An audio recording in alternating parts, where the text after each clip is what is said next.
Good afternoon, ladies and gentlemen. Welcome to COP29.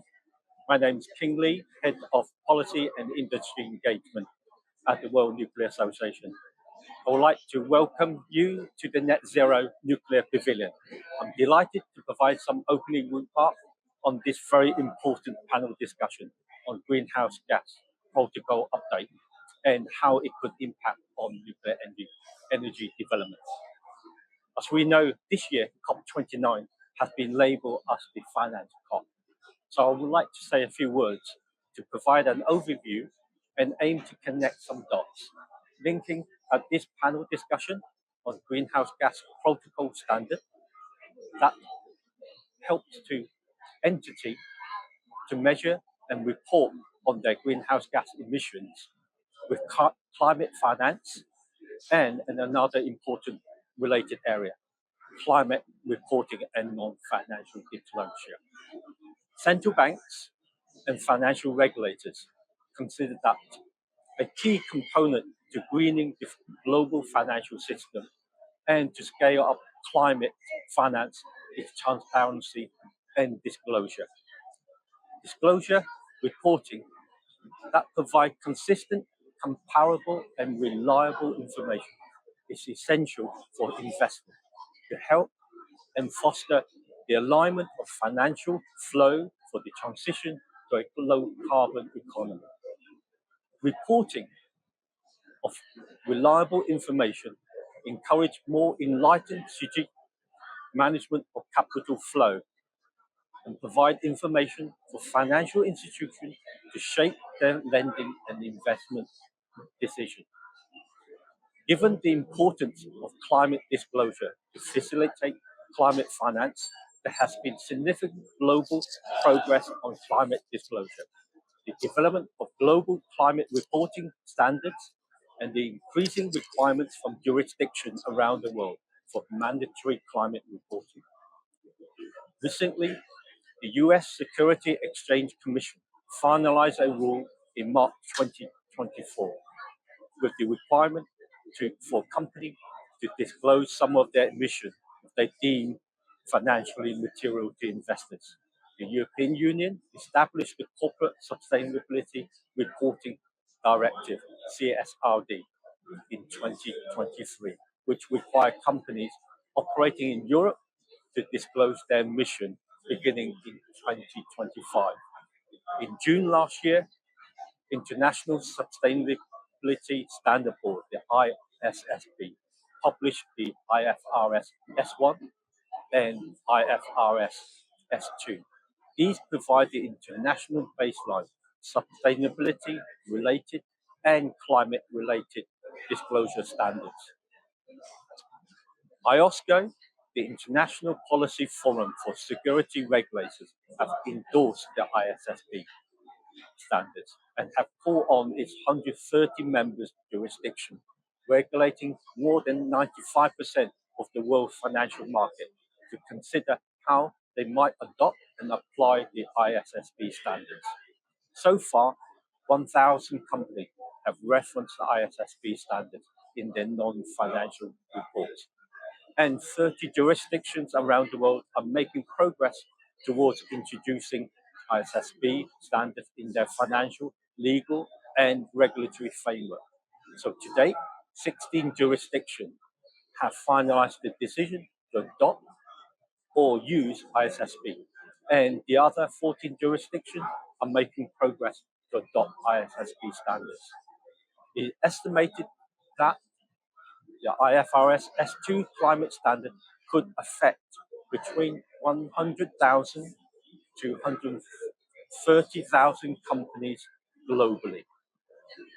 These climate reporting requirements, such as the European CSRD and ISSB standards, require an entity to disclose its greenhouse gas emission in accordance with the Greenhouse Gas Protocol, therefore highlighting the importance of the panel discussion today to ensure that the Greenhouse Gas Protocol accurately reflects actual greenhouse gas emissions in the real world use. The World Nuclear Association has been and continues to support the ISSB on the development of the global sustainability and climate disclosure standard.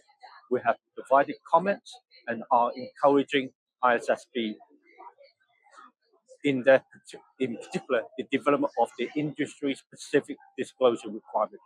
Ensure they are technology neutral and that nuclear energy and the entire nuclear value chain are appropriately represented in this standard. Given the importance of climate disclosure to facilitate climate finance, the Greenhouse Gas Protocol therefore play a critical role in this process. So I'm delighted that we have a panel of experts from across the sector and region. So first, I would like to introduce you to our panelists. Today, we have Devon Swezey from Senior Manager of the Global Energy and Climate at Google. And the other panelists, we have Katie Oakes, who's the Vice President of Sustainability and Climate Strategy on Constellation. So welcome to Devon and Katie. I would like to start off our discussion. If you can provide some of your insight, Devon, can you please describe your organization, particularly Google, approach to greenhouse gas emission reduction, and how does greenhouse gas protocol fit within this process? Yep, absolutely. Thanks, King, and thanks to the World Nuclear Association for having me here today. My name is Devon Swezey, and I lead clean energy advocacy here at Google. And Google has been on a clean energy journey that really started back in 2010.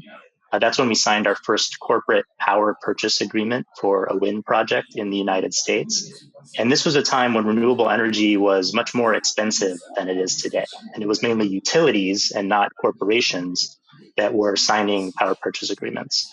And we saw a lot of promise in that contracting model to help deploy clean energy at scale. And in the following years, we scaled up our purchases of renewable energy through PPAs, both in the US and in Europe. And in 2017, we met an earlier goal to purchase as much renewable energy to match 100% of our global annual electricity demand.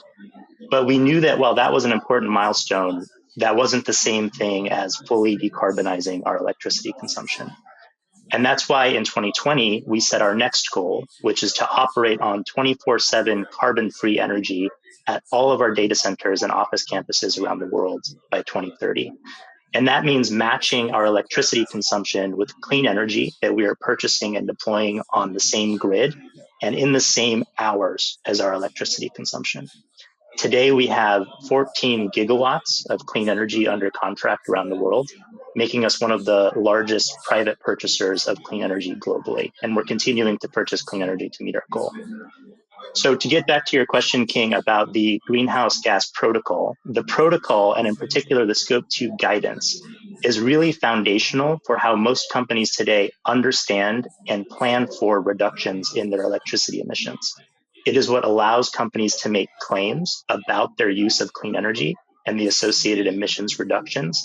But as we'll talk about through the course of this conversation, there are a number of deficiencies in the current guidance that make it less accurate and less impactful than it can be going forward. Thanks.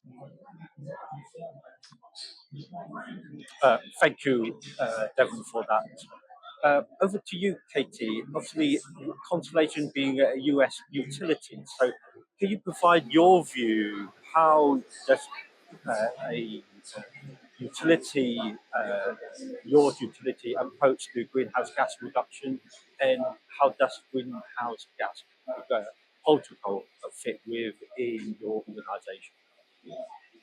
Absolutely. Thank you, King, and thank you to you for stepping in here as moderator seamlessly, and to the World Nuclear Association for hosting this panel. I think it's such an important topic and one that is really going to touch every type of energy generating resource in the world. And so really understanding what this means and what this update is will be really important. So I am Constellation's President of Sustainability and Climate Strategy.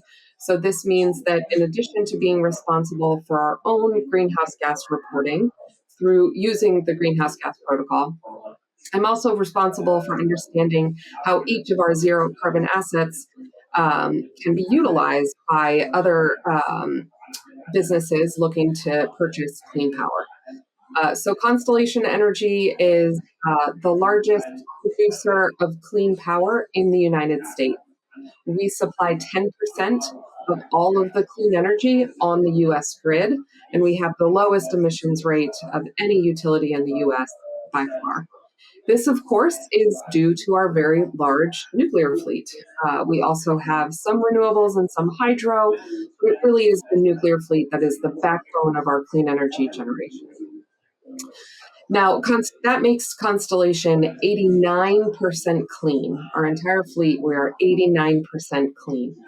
However, we have also set some aggressive climate goals for ourselves that we are aspiring to meet, which would require that we be 95% clean generation by 2030 and 100% clean generation by 2040. Those goals are in line with a 1.5C trajectory, as the science tells us, and they're also quite challenging to meet. So what we know we have to do is both maintain our existing clean energy fleet and grow that. So in order to maintain the fleet, we know that we have to extend the licenses of our current fleets. That is in the US, we go through the US NRC, and we get what we call a subsequent license renewal. And if we do that for the entire generating fleet in the US, we will have added more renewables, the equivalent of all the renewables that have been added in the US to date.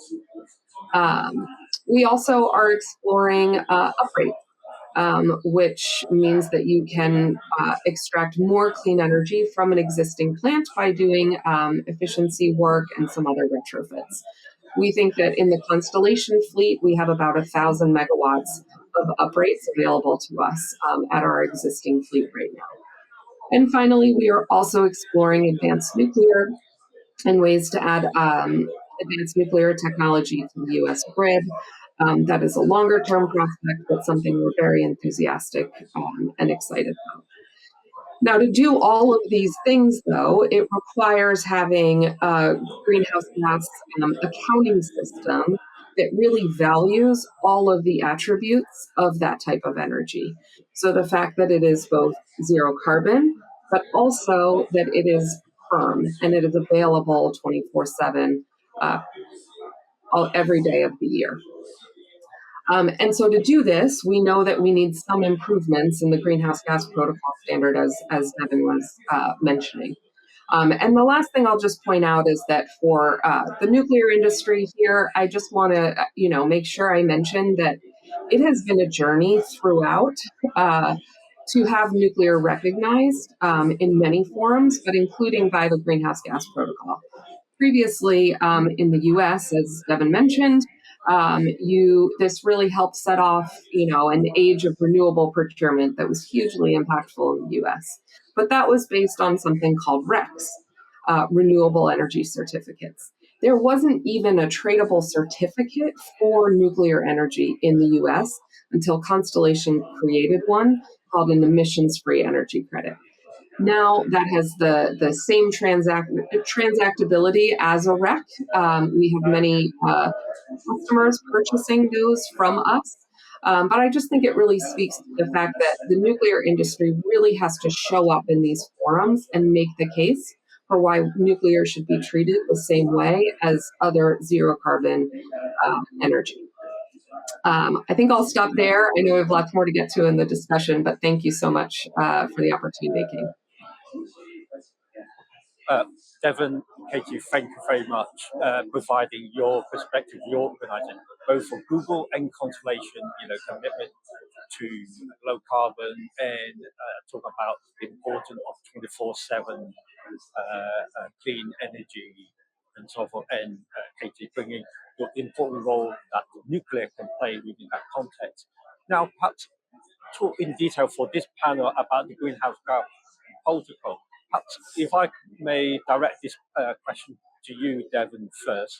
Why is the greenhouse gas protocol being updated? Can you give me a little bit of background on that? Yeah, actually, Katie, do you want to cover that question first, and then I can jump in with some additional reflections?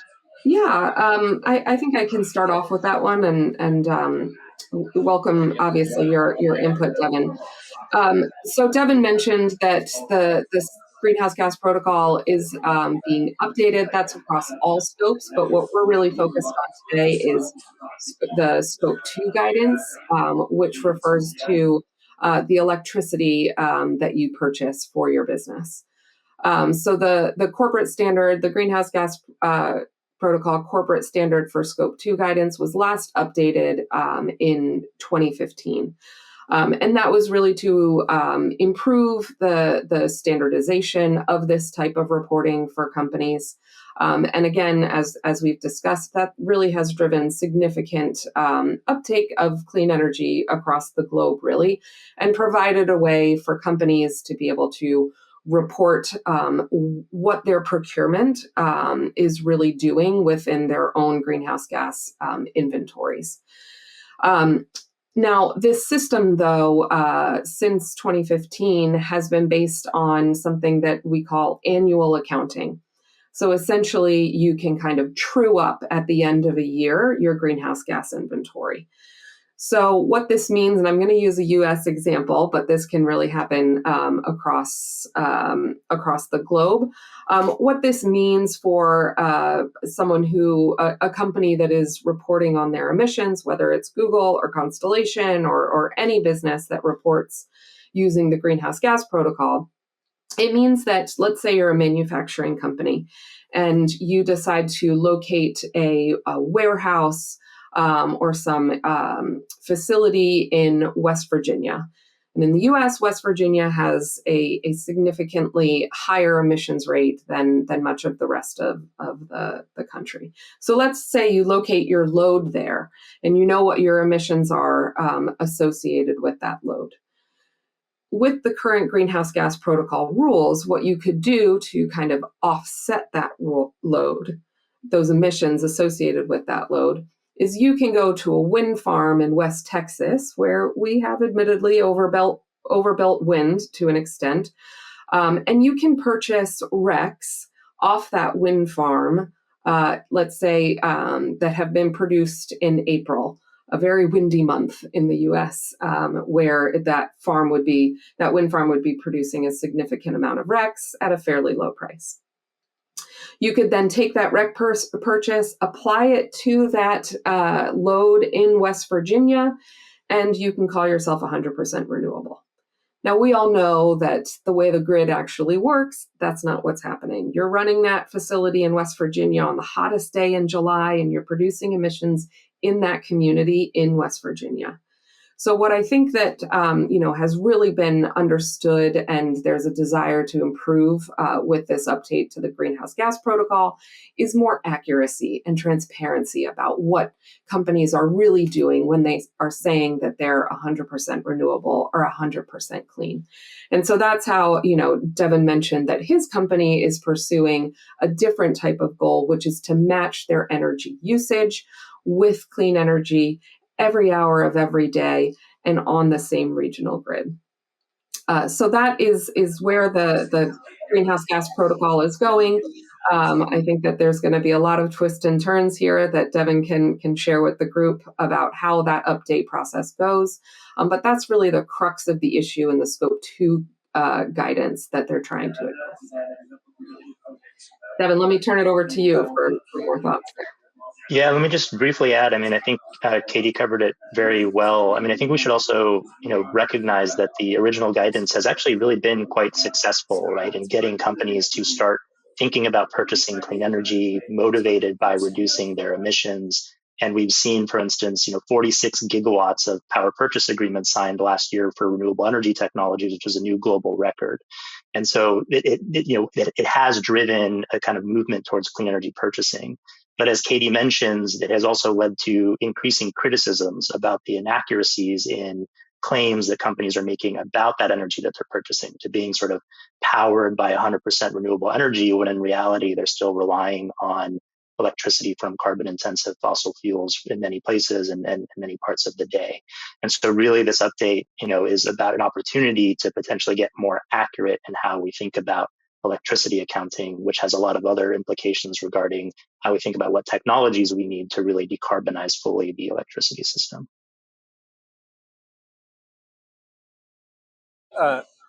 Katie and Devon, thank you very much that highlighting current sort of perhaps shortcoming in greenhouse gas protocol for scope 2 measurement and reporting. And you, Devon, you mentioned the opportunity to perhaps update that and reflect more accurately how that can be used.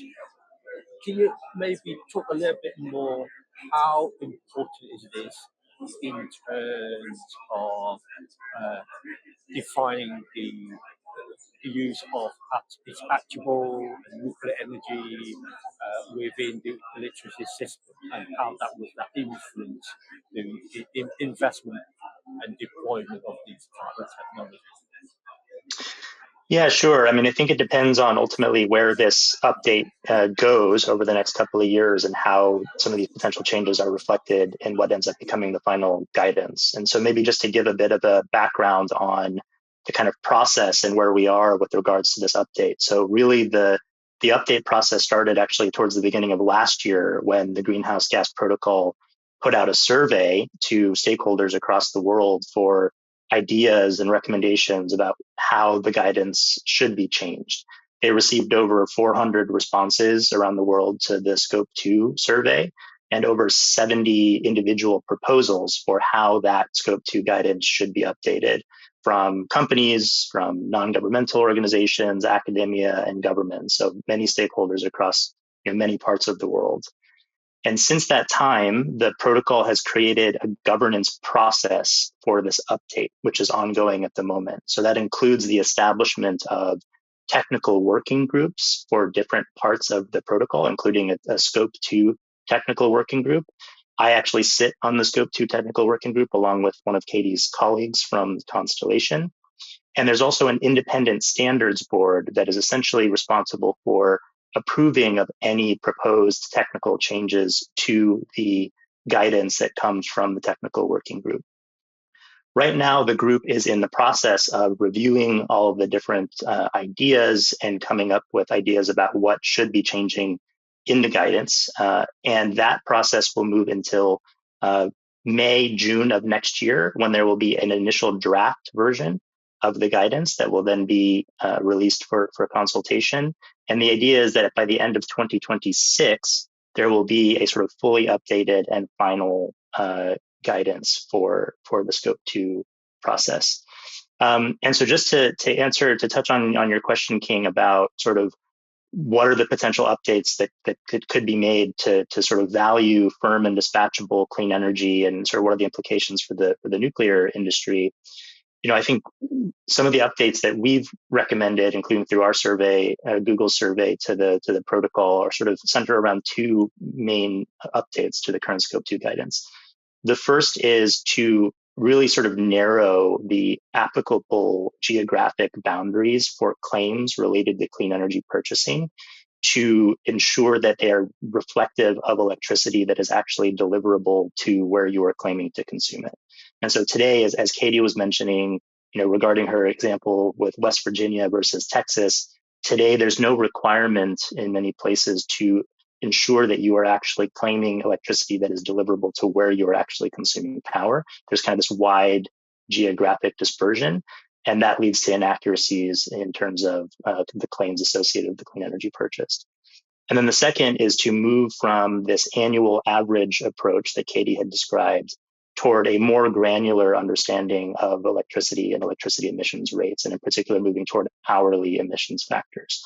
And we all know that the carbon intensity of electricity and the technologies that provide clean electricity vary throughout the course of the day, and that just because you are matching on an annual basis doesn't mean that the hourly consumption that you have or the hourly purchasing that you have is fully clean.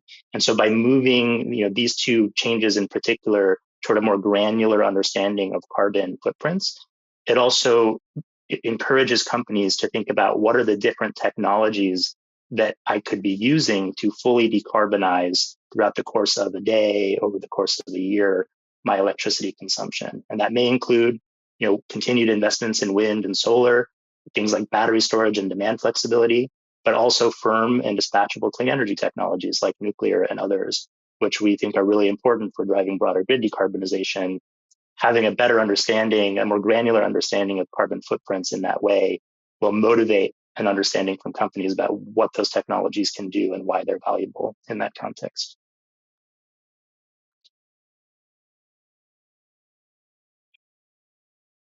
Devon, how important is in terms of for greenhouse gas protocols, both for the spatial and temporal element of that?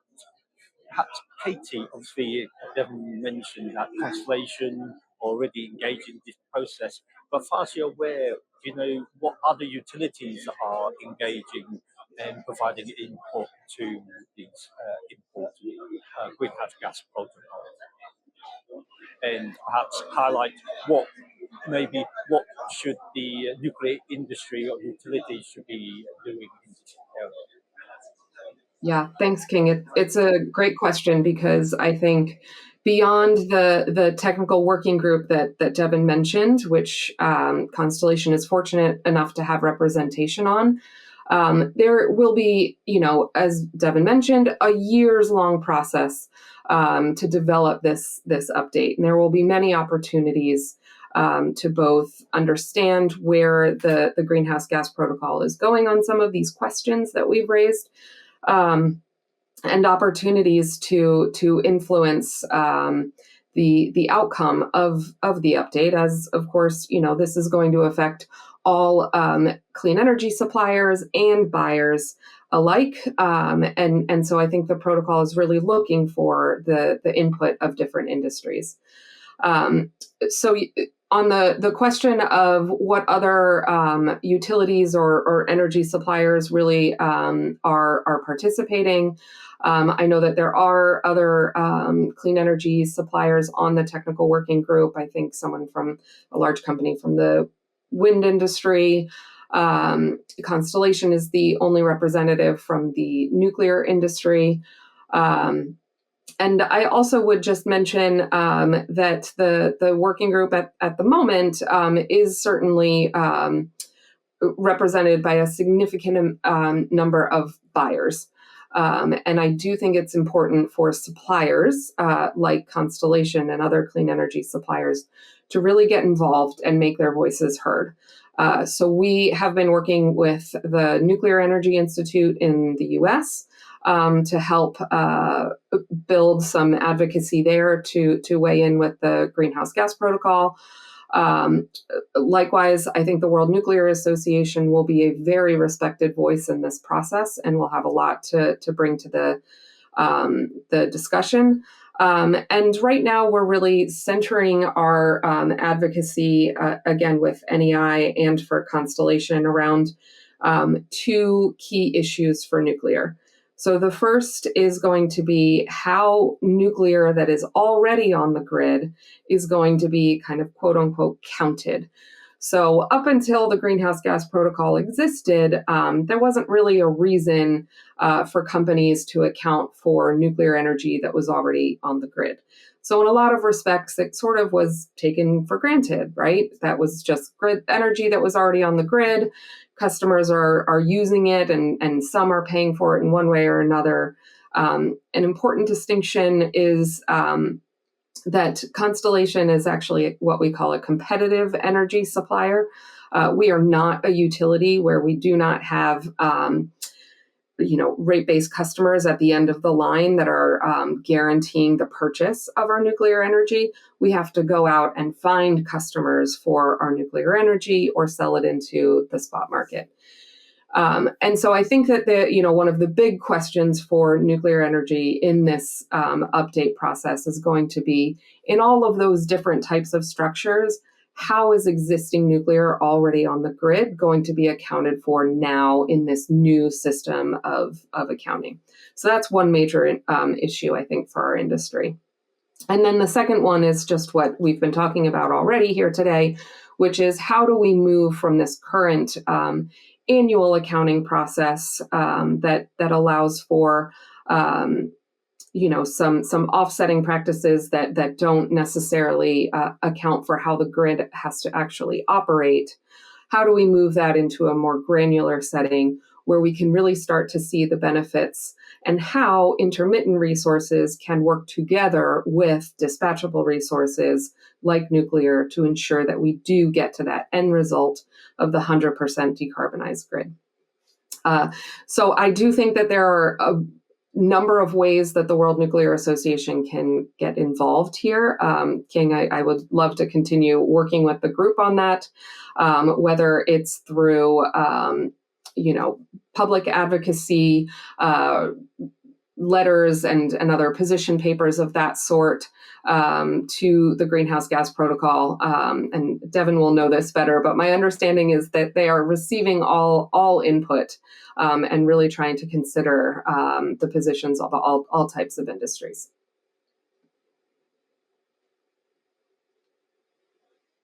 Katie, well, obviously, we thank you for presenting at the World Nuclear Association ESG Working Group in September. We'll be delighted to work with you and all our members on this important issue. Perhaps, Devon, to go back to the from Google and from a tech organization perspective, we recently heard from Google and all the a number of the hyperscalers, for example, Amazon and Microsoft, on their use of nuclear energy. So, can you talk a little bit more about how the enabling deployment of advanced nuclear and how will the greenhouse gas protocol update sort of support this trend? Yeah, absolutely. So, as I mentioned, our goal by 2030 and beyond is to match our electricity consumption on an hour-by-hour basis where we consume power on the same grid, so 24/7 carbon-free energy. And as we've done a lot of our own internal modeling for, how are we going to reach that goal in different locations? What are the technologies that are available, or what are the costs of those technologies that can help us achieve that goal? We've found that while wind and solar power are going to be really critical in many places, battery storage, et cetera, we also need to be deploying and developing these firm dispatchable clean electricity technologies. And actually last year, we put out a paper on the topic of what we call advanced clean electricity technologies, including advanced nuclear, and what are the various barriers that these technologies face to commercialization, and how can buyers like Google and others really help to remove those barriers. And we were very excited just last month to announce the first corporate agreement for multiple small modular reactors with a company called Kairos Power in the US, which is going to bring on an SMR, the first of their technology online before 2030, and then the rest of the sort of portfolio of up to 500 megawatts of SMRs online before 2035. And I think that there's a really strong connection to the kind of update in the protocol in terms of how, again, companies think about what does it mean to fully decarbonize their electricity consumption, because today's Scope 2 guidance and today's protocol doesn't require companies to think about this portfolio approach, because they can purchase credits from a wind or solar farm far away from where they're consuming and match that to their annual demand to be 100% renewable or zero carbon, as Katie was mentioning. And so as if the protocol does move in a direction of more granular Scope 2 carbon accounting, it's going to require companies to think about this technology mix and this diverse portfolio. And that will be an opportunity for nuclear technologies in general to play more of a role in corporate decarbonization going forward, as companies think about how do they move from 50% hourly clean power to 70% and up to 100% over time in order to reduce their more granular Scope 2 carbon inventories. So it's definitely an opportunity for the industry. And I agree with Katie, just to consider getting engaged. One brief thing I'll mention is the protocol has been very transparent about this whole update process. They post the slides of all of the different technical working group meetings on their website after they happen, so you can follow along there. And there's also a rolling application process to join technical working groups and the governance process for the protocol going forward. So definitely recommend staying in touch in those ways.